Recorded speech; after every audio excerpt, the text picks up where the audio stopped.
Ladies and gentlemen, now it's time for us to invite the final team to present today, Fudan University. Please give them a big round of applause. Hello, everyone. So before we start our presentation today, I would like to share with you my personal experience. For me, I never go shopping in Wal-Mart, and I always buy things on Yihaodian because I think it's so convenient. I usually put an order in the evening, and then next day, maybe in the afternoon, I can get the goods. However, for my parents, they live in the third-tier city in China. They even doesn't know about Yihaodian, and they go to Wal-Mart or Carrefour on a regular basis and buy the items they need. So we think that is a very interesting fact, and it is the starting point for Wal-Mart to grow in China. A very warm good afternoon to you. We're the team from Fudan University, and allow me to introduce our team members. This is Wang Yuan, this is Wang Er, and this is Wang Xiao and Zhang Xiaolu. So before we get started, let's first take a look at today's agenda.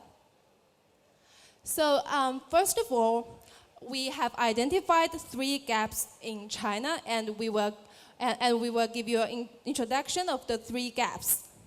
And secondly, we will move on to the recommendation part and introduce our bridge strategy, which is the key part we would like to deliver in this presentation. And actually, the bridge strategy has 2 layers. The first layer is our offline bridge, and it focused on the 3rd to 5th tier cities in China. And the offline bridge focused on the 1st and 2nd tier cities in China. And then, after the recommendation part, we will move on to our financial analysis. And finally, we will give you a conclusion in this case, and hopefully at that time you will have more confidence in the Wal-Mart business in China in the future. So now, let's take a look at the 3 gaps in China. So as we know, the Chinese economy is developing very fast, but the truth is it's a very unbalanced or uneven development. The tier 1 to 2 cities in China has a higher growth, and currently it has a very good infrastructure and a higher GDP per capita. However, for the tier 3rd and to 5th cities, the situation is not as good as the tier 1 to 2 cities in China. And we believe that at least there are 3 types of gaps between these 2 types of cities that if you do business in China, you have to keep in mind, especially for the retail business. The first gap is that they are in different development stage. They have the infrastructure development stage. And secondly, it's about the purchasing power. Of course, the tier 1 to 2 cities have much higher purchasing powers and less price sensitive. And third is about the purchasing habit. We think that the tier 1 to 2 cities, the people in tier 1 to 2 tier cities, they care more about convenience, while the people in tier 3 to 5 cities in China, they care more about the price. And within the tier 1 to 2 cities in China, we believe there's still gap within it. We are now living in Shanghai, the tier 1 city in China, and what we need in terms of shopping is convenience and time efficient. However, the existing channel cannot meet the demand perfectly. For example, if you are in Beijing and you want to buy a milk, it is not very efficient. The most popular website, Jingdong.com, cannot provide milk instantly, and the product range is quite narrow. And so the existing channel in the tier 1 to 2 cities in China is not optimal, and that is actually an opportunity for Wal-Mart to grow. And we also believe that there is a gap within the tier 3rd to 5th city in China. Well, we think that as people in tier 3rd to 5th cities are getting richer and richer, they are becoming more and more interested in creation, and they need places to have fun. However, there are not enough places, entertainment center for them to have fun. So we think that there's not enough recreation center, and it's also an opportunity for Wal-Mart. Next slide, please. So after identifying these two opportunities, we proudly present our strategy, which is the bridge strategy. And as we know, the tier 1 to 2 cities and the tier 3 to 5 cities in China are significantly different. We have to separate them and treat them differently. And for the tier 1 to tier 2 cities, we want to bridge the existing gap by enhancing our online channel, that is Yihao Dian. And for the tier 3 to 5 cities in China, we want to bridge the gap by building more Wal-Mart there. And what we can achieve by following the bridge strategy is basically two parts. The first part is that we can scale up in a more cost-efficient way. We do not want to expand with high cost or in an aimless direction. We want to do it in a cost-efficient way. And in addition, as we build more Wal-Mart in tier 3 to 5 cities, we believe we can hire more people who are unemployed at this time. So now I will pass the stage to my teammate who will go into details about our recommendation part. Okay, so thanks, Xiaolu, for delivering the introduction, introducing the gaps, as well as giving you the overview of our strategy. Now, I will give more insights regarding the offline bridge strategy. So the key message here is that we really recommend Wal-Mart to expand into tier 3 to 5 cities through opening physical stores. Well, before we dig further, let's first analyze the drivers. So the first drivers is the urbanization trend. So in China, we see more rural areas moving out into tier 5 cities, and tier 5 cities move up to tier 4, tier 3 cities. So this trend really means higher disposable income as well as purchasing power. And this also means the local government's incentive or motivation to create more consumption and to grab more growth. And this really translates into Wal-Mart's demands and opportunities in this region. And the second motivational driver is a growing awareness of these citizens about the food safety concern as well as quality. Well, we think that as more and more food quality problems got exposed, Chinese customers really care more about their food safety as well as whole quality. Even those people living in tier 3 to 5 cities, they are more and more concerned about this. So they may have a growing trend to shop in big or international supermarkets. And this is also an opportunity for Wal-Mart as opposed to local competitors. And the last driver or the justification is that the rent in these tier 3 to 5 cities is lower. So this can really make Wal-Mart afford to open large supermarkets in this region as opposed to open stores in tier 1 or 2 cities. And these drivers really can translate into the benefits. So where are the benefits? And for Wal-Mart, the benefits are, of course, more demands. As it opens large supermarkets, as it can pull together the demands in this community and create more revenue for itself. And the second, also for the government, there is more employment, and that's something really like a win-win situation for both the community, the government, as well as for Wal-Mart.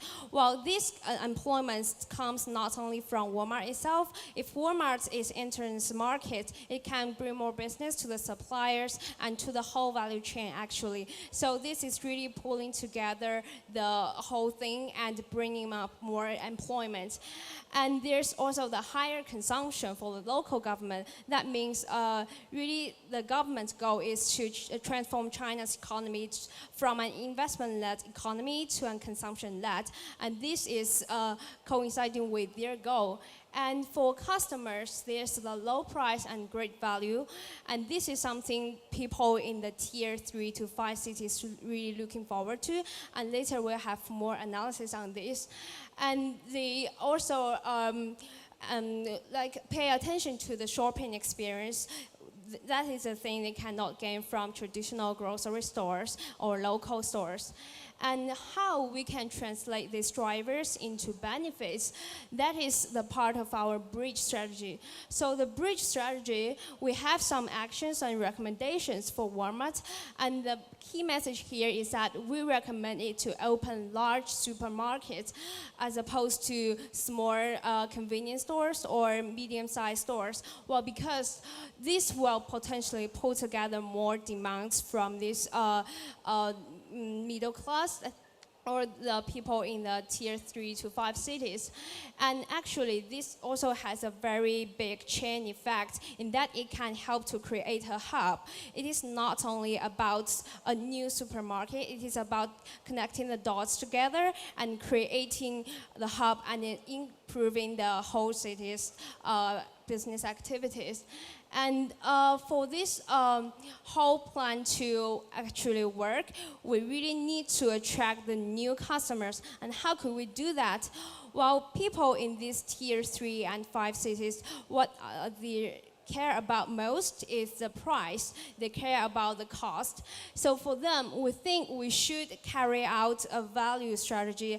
And actually, we do not really suggest Wal-Mart to implement the everyday low price strategy, because the key message of this strategy is that Wal-Mart continuously maintains its low price, but it does not intensively market this concept, so that people actually do not know. But if it is going to expand into tier 3 to 5 cities, if people perceive that, wow, this is an international supermarket, it must be expensive, so people might actually avoid this. So I have one experience. I live in a tier 4 cities, and when Wal-Mart opened in my hometown, I said to my parents, let's go shopping there. And my parents said no, because it is an US supermarket, it is expensive. So that really made me think that Wal-Mart should promote the ideas. And that's why we have this everyday special offering, which means Wal-Mart extensively market their ideas. They provide some product at discounts every day. Like today, the eggs is really very cheap, and tomorrow the milk might be cheaper, so that customers can actually know that we are really earning a lot from Wal-Mart, and they can perceive the values. And that's the whole idea's work, and that's how we think we can attract these new customers. So this is the offline strategy of our presentation, and let me welcome my teammate Wang Yuan to deliver the online part. So thank you, Wang. Thank you, all my teammates. And actually, for the online part, that we know Wal-Mart is now paying great attention to increasing its online presence. And in our opinion, not only increasing online presence itself is feasible, but also it could be an effective way to expand in tier 1 and tier 2 cities. We suggested in this way mainly based on 3 initiatives. First, the demand from it meet the demand of young tier 1 and tier 2 citizens that for young generation, right now they are living in a fast pace and living in under high life pressure. So they are really in need of agile and convenient retailing service rather than taking time, taking metro to a retailing store to do the shopping offline. And for young people themselves, they are more and more appreciate to online shopping, and this is a main trend. This actually is a main trend in China's consumer behavior. And the second initiative is based on our capacity. It's the ownership of Yihaodian, and we know that actually currently Wal-Mart has already got the 100% of share of Yihaodian. And actually, Yihaodian's presence in Shanghai has been very good. So, and we believe that it has, based on its successful experience in Shanghai, it also has high potential in other tier 1 or developed tier 2 cities, such as Beijing, etc. And the third initiative is based on the environment. Like in China, the rent costs in tier 1 and tier 2 cities are really raising very faster than in tier 3 or tier 5 cities. And especially in those commercial centers where it's most suitable for super centers, which Walmart mostly appreciate, which is the offline format that Walmart really appreciate. So we think through increasing online presence, especially in tier 1 and tier 2 cities, Walmart could expand in tier 1 and tier 2 cities more effectively and more cost efficiently. So for the expansion itself, for the increasing of the online presence itself, we also have 3 solutions. First, we know that firstly, we know that the base of Walmart's online presence is Yihaodian. Well, a big advantage of Yihaodian is the same-day delivery. That means that when expanding in other cities, Walmart and Yihaodian should also maintain this advantage since it is the core competence that Walmart could focus the targeting customer segment, I mean young citizens, the need of them. So in this way, Walmart should need to complete its logistics system and establish delivery network deep into the communities to let the customers easily get their package, get their goods. Although this also needs initial investment, but it will be less costful than renting a large piece of land and building a large supermarket on it. I mean, in tier 1 and tier 2 cities. And secondly, as an e-commerce retailer, Walmart needs to Yihaodian could build up its customer loyalty by membership plans or yearly subscription program. And here we suggest this. It's like we know that for individual customer, it may have regular needs of or a certain kind of grocery, such like toothbrush or some other categories. So we could let them subscribe that when that at the planned date, we will automatically send a good there for them. So in this way, we could provide convenience for them, and we could further deep deeper into consumer behavior and to mind to get better knowledge of consumer behavior to reach our data on the customer perception. And the third solution is like we need to take Walmart's advantage that we know that the e-commerce market is very competitive. So to survive in this fierce competition, Yihaodian has to differentiate from other retailers. That means since we are with the help of Wal-Mart, so we could have a lower procurement price to guarantee our price advantage on food and grocery category, which is Wal-Mart focused on. So we suggest that Yihaodian should also focus on this category and maintain its price advantage, and this could be hard for other standalone retailers to copy, since we have a really strong background of Wal-Mart. So that's our solution on both online side and tier 1, tier 2 side. And here my teammate Wang Xiao will continue for the following parts. Okay, so thank you, Wang Yuan. As my teammates has pointed out, that our strategy is a bridge strategy, and the bridge comes in 2 ways. First one is online bridge, and second is the offline bridge, but that all on a strategic level. So let me to just calm down a little bit and talk about how this strategy can be transformed into a larger profit margin for Walmart. So first is the revenue driver, as we have proposed that the everyday special strategy, and we hope that Walmart can use this marketing strategy to help promote its sales and to really communicate with the customers, to let the Chinese customers believe that although Walmart is a US-based brand, but it's also cheap and it's really cost efficient. So this strategy transform into the sales ARP, and also with the sales ARP, that the products in Walmart can be turned over more quickly, and And like when I remember when I lived in the tier 4 city when I was little, and people even line up for like the promotion on eggs. They believe that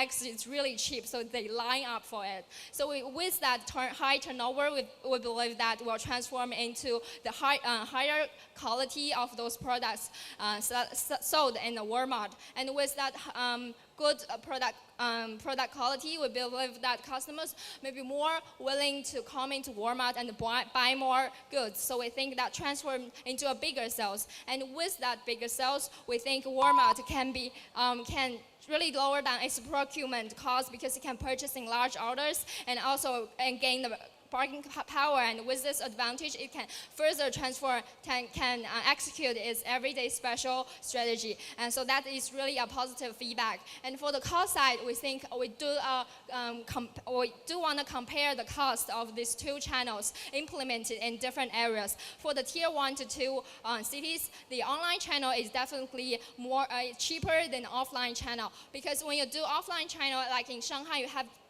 purchase a large piece of land, and that is really a big investment. However, if you do online channel, you just need to enhance your distribution network, and it's really cost saving compared to the offline channel. Sorry, maybe I get it like. Okay.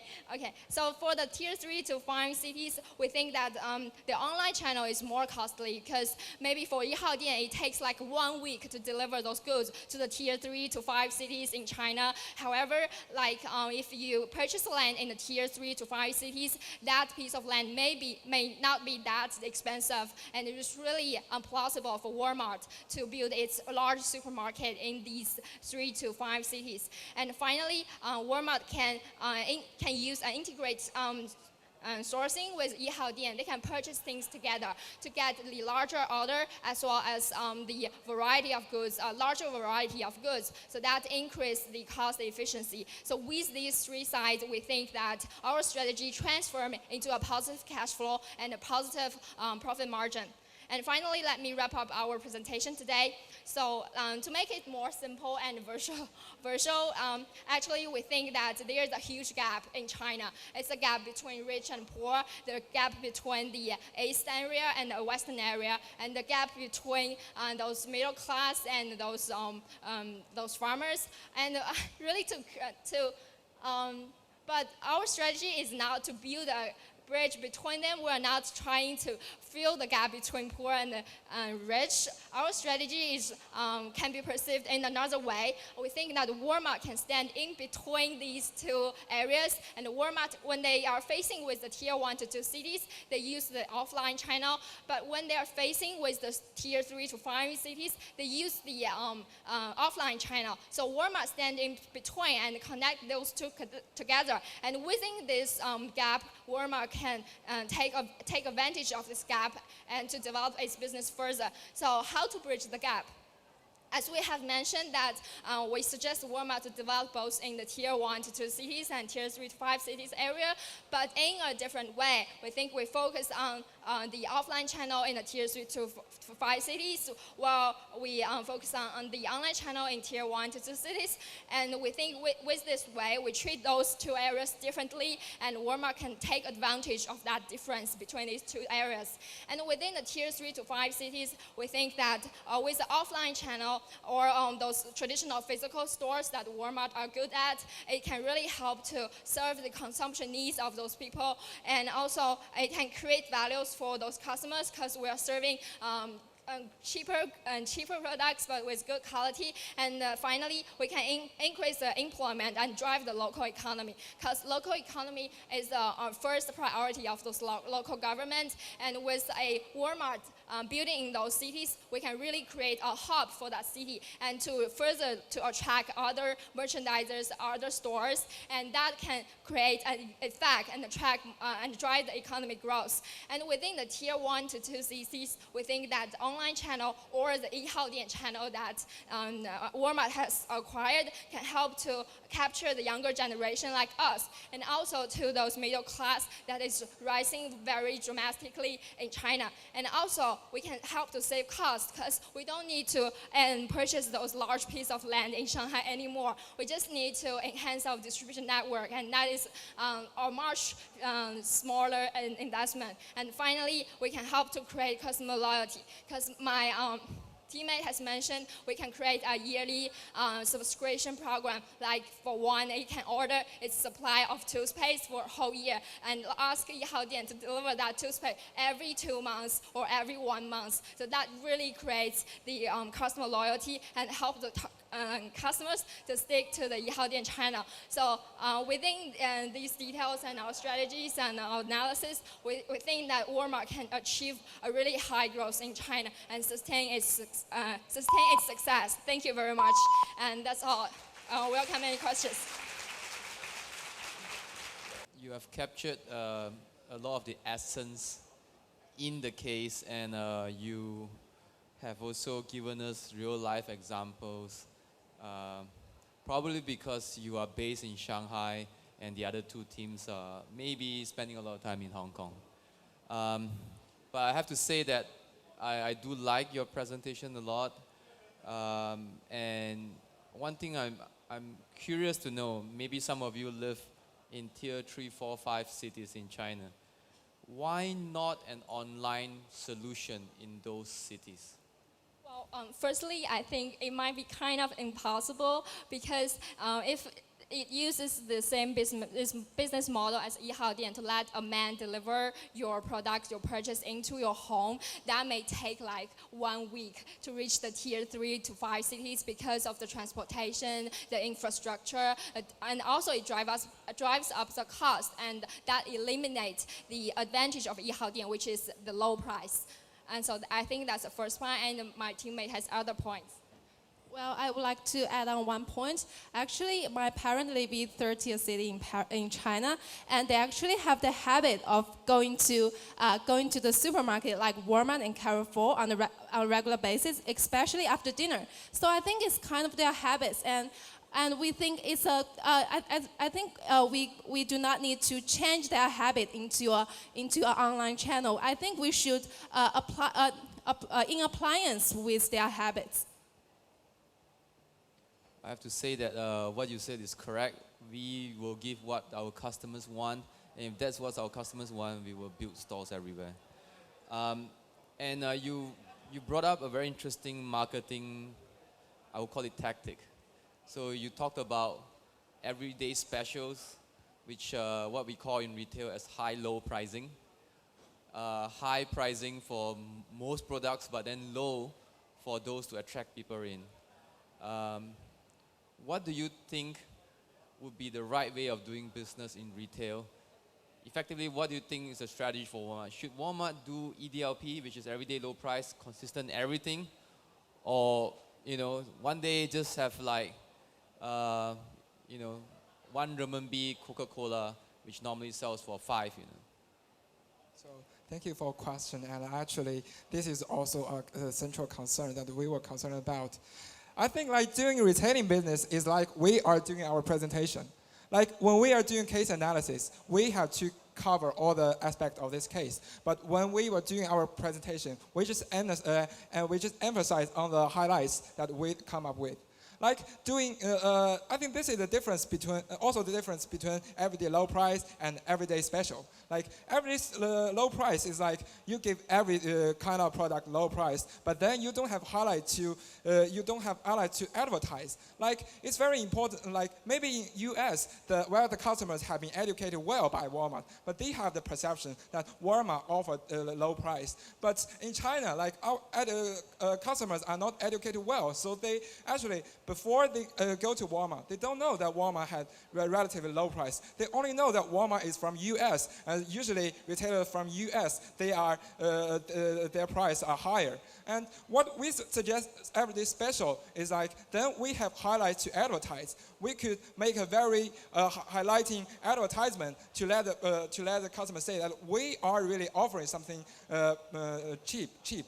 And actually, when they are attracted and come to Walmart stores, we are not just expecting them to buy the discounted things. We just like when they wander in the store, they will discover, wow, the other categories, the other product categories, although they are not advertised, but they also have low price. Then step by step, we could build up a perception among Chinese customers, especially those who don't know Walmart well before, that Walmart offer low price. And in this way, we think Walmart this way. That's why we think that everyday special is more efficient than everyday low price. I think it's like into the case material. It's like the Walmart fading in Korea. Like in Asian countries, I think in China it's the same. That you need to advertise, you need to highlight what your competitors is, and in this way, only in this way, that consumer will know what your competitors is and what benefit they would get. Thank you. Thanks. Like Ronnie, I think that you gave an excellent analysis of the market and a segmented analysis of the customer, and you focused a lot on the marketing side and how you would differentiate your offering, which was very good. You didn't talk a lot about the global purchasing power of Walmart or how you're going to leverage the parent. So perhaps you could comment on that aspect of the strength of the Walmart organization and how that might help in China.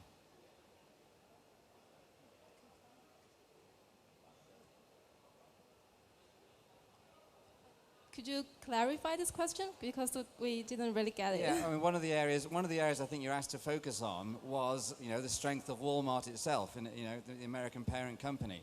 And what you've talked about in China is almost, the startup strategy is what you would do. So what I'm trying to get at is how this would fit in with the overall strategy of Walmart. Well, I think Walmart indeed has an advantage in its global network.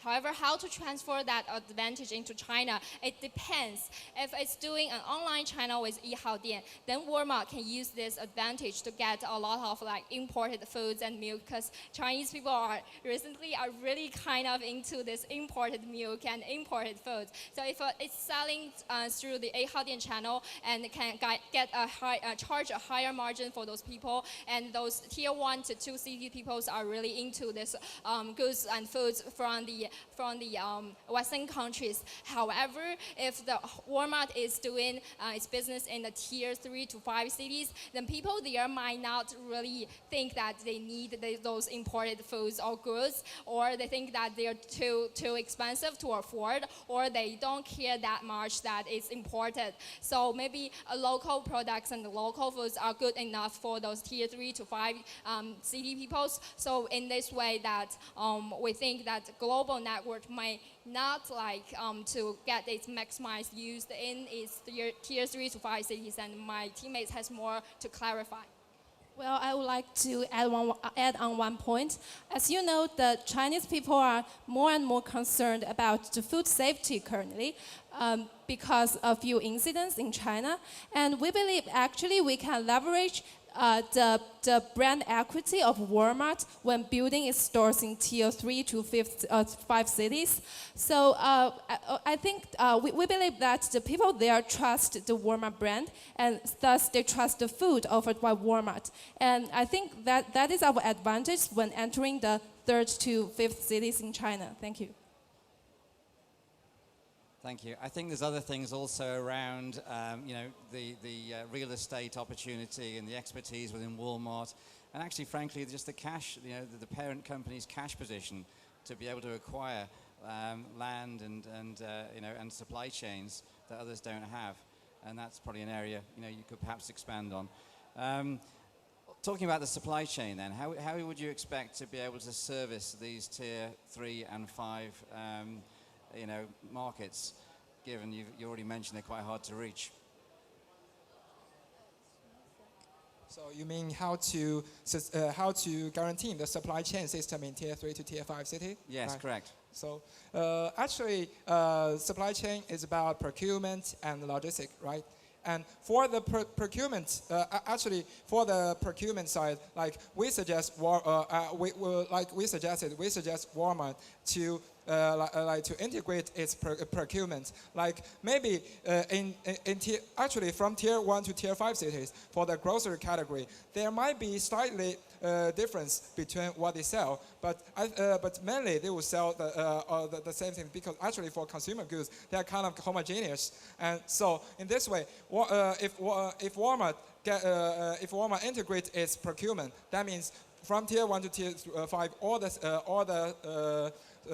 the stores they sell the same brand, maybe they sell brands and similar categories, or similar brands, similar category of products. So in this way, the procurement cost will not be that high. And since we open new stores in tier 3 to tier 5 cities, so the scale is also guaranteed. And when doing procurement, we can also achieve economics of scale. And actually for the logistics, we know that Walmart need warehouse, but warehouse can also be rented. And actually in tier 3 to tier 5 cities, within our perception, the resource of outsourced warehouse is still abundant. So if we rent the warehouses, it won't be that costful. Maybe later, since if we need better control of our supply chain, we will step by step build up new warehouses, build up new self-owned systems. But firstly, in long term, it will still be cheaper, much cheaper than in tier 1 and tier 2 cities. Secondly, in short term, if you outsource these kind of things, it won't be that high. And after all, like what we suggest, since the format of Walmart is usually big, and usually Walmart have fresh food, but Walmart doesn't emphasize on fresh food. While fresh food is all the category that calls for the most efficient supply chain. So we think the requirement of supply chain of Walmart, especially in logistics, is relatively not that high. So we think this kind of so in our opinion, like within these efforts, these issues could possibly be solved, and I hope this could answer your question. And another comment on this problem is that we think we can also use the same sourcing with Yihaodian, so that throughout our tier 1 to tier 5 cities, as well as our online branches, the Yihaodian, we use the same sourcing so that we can achieve economies of scale, and we leverage on our scale to achieve a cost leadership regarding our procurement. Thank you. Like my colleagues on the panel, I too congratulate you on the logic and the soundness of the presentation that you all made. Just looking at the materials that were provided to you, I was just looking at the numbers, sort of the market share by the 8 leading supermarkets in China, and I noticed that Wal-Mart was number 2, and there was China Resource Enterprise, which was number 3. But the growth that China Resource Enterprise had in the 3 years that they've noted was actually much higher than Walmart's. So how do you think that Walmart can stay ahead of the competition going forward?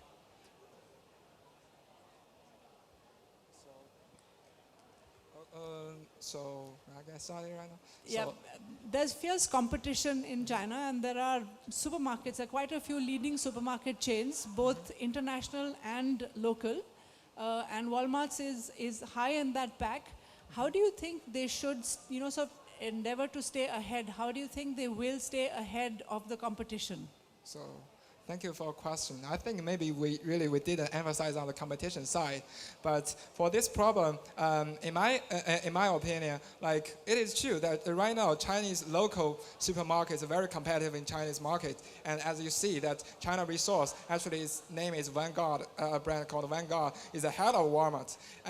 But actually, in our opinion, Walmart also have advantages comparing to them. Firstly, like Walmart has, compared to, actually it's in China's supermarket industry. Like the supply chain management has not been well developed. Like maybe the main advantage is like maybe Chinese supermarket have better relationship between them and local suppliers. But Walmart had better technology and a system to manage it. And actually that is what other Chinese supermarket companies they are catching up with. So Walmart could maintain its advantage on supply chain, and this is one component. And secondly, is like Walmart has diversified, as we suggested, Walmart has diversified channels. Like we don't only have offline channels, we also have online channels. And actually Yihaodian in this area is very leading in China. China. And actually for China Resource, as we know that they don't have online channel right now, and since we have a leading one, that it is not possible for them to build up a equally leading one in short term. And thirdly, like there is one character for China's local supermarket company that's usually they focus in single or they focus in single or limited regions. Like actually for China Resource, they mainly focus in Beijing and Guangzhou, not so many provinces or not so many cities. But for Walmart, since one super center, and meanwhile, actually for China supermarket, they play more niche formats rather than hyper formats like super centers. However, for Walmart, firstly, it could show great presence with actually even it only have one single super center in a city because it is influence enough. And secondly, through this way, Walmart could expand on a wider range of Chinese cities. So it could be first mover in more cities than China Resource or Vanguard. So I think based on these three initiatives, we believe that Walmart has chances to outperform China Resource or even become the first grocery retailer in China. And I hope this could answer your question. Thank you.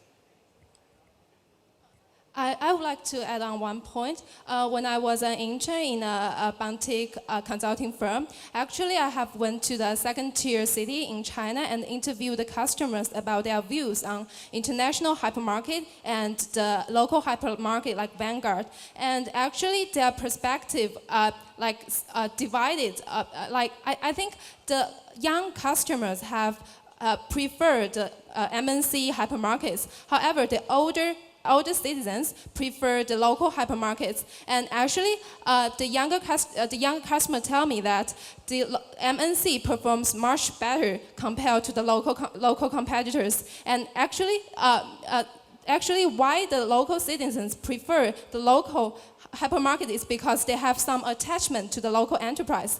So I think that as the time goes by, as the younger customer grow older, I think the MNC can successfully beat the local hypermarkets with their core competence. I'll just ask another one on your acquisition strategy. I mean, I think you talked a lot about organic growth. Could you comment also on inorganic growth and where you'd be looking? We think that according to the material, Walmart has already spent a large amount of money in acquisition in China, and previously those acquisitions may not prove to be successful. And right now, Walmart has just acquired the 51% of shares in Yihaodian. I think that's a large investment in CarPax. And we think that going forward, Walmart may not have that power of stress and money again to acquire another company, but rather to focus on the Yihaodian channel and to maximize the value with Yihaodian and create success, rather than spending money like aimlessly and to acquire and merge, because that's really not efficient. And we suggest Yihaodian to really focus on that what they currently have rather than what they want to have in the future. Yeah. So follow up on the question, who should Walmart buy next?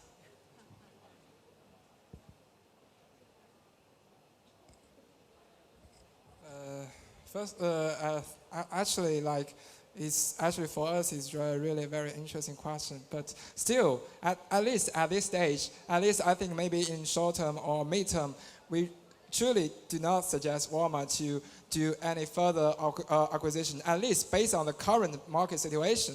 Because we know that if you acquire some company that perform well, it may be overestimated in the future. So you may need to pay a higher premium.